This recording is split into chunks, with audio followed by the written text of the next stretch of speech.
কিন্তু আমরা যখন বড় হয়ে যাই তখন আমরা মনে করি যে না, বড় হয়ে গেছি, বয়স হয়ে গেছে, আর কেন কোরআন শিখতে হবে। কিন্তু আপনি আশ্চর্য হবেন যে উম্মতে মুহাম্মাদির প্রথম প্রজন্ম যারা কোরআন শিখেছে, উম্মতে মুহাম্মাদির প্রথম প্রজন্ম, ফার্স্ট জেনারেশন যারা কোরআন শিখেছে, তারা সবাই বয়স্ক। স্বয়ং মুহাম্মদ সাল্লাল্লাহু আলাইহি ওয়াসাল্লাম কোরআন শিখেছেন 40 বছর বয়সে। খাদিজা রাদিয়াল্লাহু তাআলা আনহা কোরআন শিক্ষা শুরু করেছেন 55 বছর বয়সে।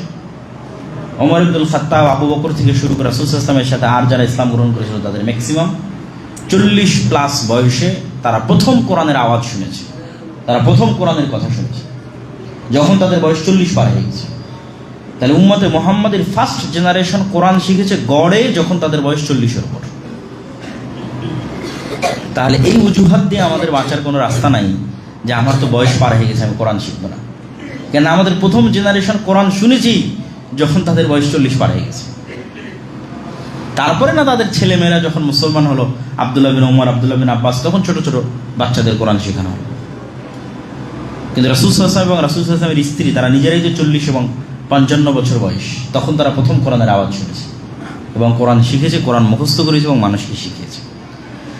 তাহলে আমাদের প্রথম জেনারেশন যদি 40+ বছর বয়সে কোরআন মুখস্থ করতে পারে, কোরআন শিখতে পারে, কোরআন শিখাতে পারে, তাহলে আমরা কেন কোরআন শিখতে পারবো না, কোরআন শিখাতে পারবো না এবং কোরআন মুখস্থ করতে পারবো না এবং কোরআনের উপর আমল করতে পারবো না? প্রিয় উপস্থিতি, রমাজান মাসে আমরা যতগুলো গুরুত্বপূর্ণ কাজ করব মর্মে আজকে আমরা সংক্ষিপ্ত আলোচনা তুলে ধরছি। তার 1 নম্বর জরুরি গুরুত্বপূর্ণ কাজ আমরা বলেছি সালাত, 2 নম্বর জরুরি গুরুত্বপূর্ণ কাজ বলেছি কোরআন, এবং কোরআনের উপরই আমরা একটু বেশি কথা বলে ফেললাম, কারণ এর সকল বরকত, সকল রহমত সব কিছু কোরআনের সাথে কানেক্টেড এবং কোরআনের কারণে। এবং কোরআন এত গুরুত্বপূর্ণ দেখেই শয়তান আর কোনো কিছুতে এত কষ্ট পায় না, ত্যক্ত বিরক্ত হয় না। মানুষ যখন কোরআনের কাছে যায় তখন সে যে পরিমাণ ত্যক্ত বিরক্ত এবং ক্ষিপ্ত হয়। এই জন্য অন্য সকল কাজ শুরু করা হয়েছে বিসমিল্লাহ দিয়ে, আর কোরআন শুরু করা হয়েছে আউযুবিল্লাহ দিয়ে।